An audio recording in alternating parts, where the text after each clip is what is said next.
Sel volta atau sel galvani adalah sel elektrokimia di mana energi kimia dari reaksi redoks spontan diubah menjadi energi listrik.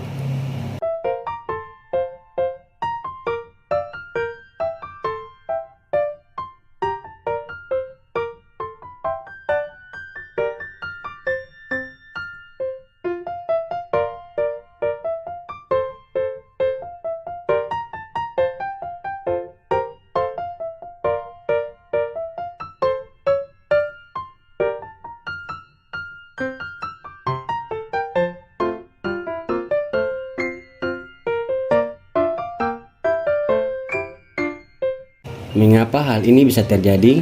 Hal ini bisa terjadi karena asam di dalam kentang membentuk reaksi kimia dengan logam dan tembaga, dan ketika elektron mengalir dari satu bahan ke bahan lainnya, maka energi dilepaskan.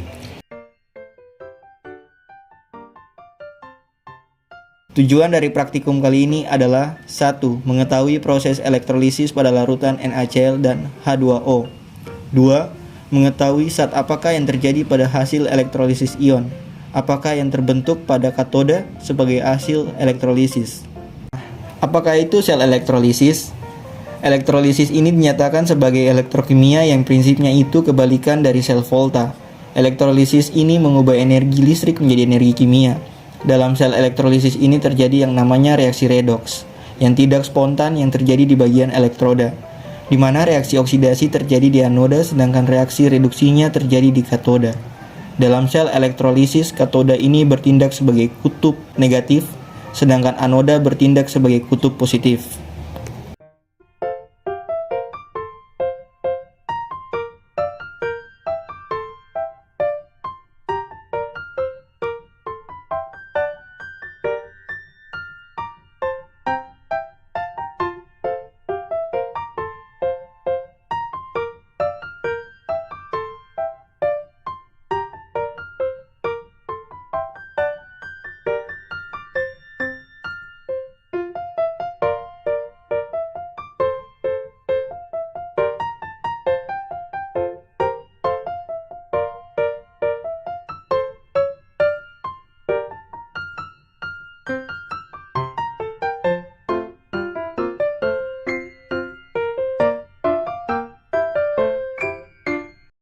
Karena kita menggunakan garam atau NaCl dan air atau H2O, kemudian menggunakan elektroda karbon yang telah dialiri arus listrik positif dan negatif.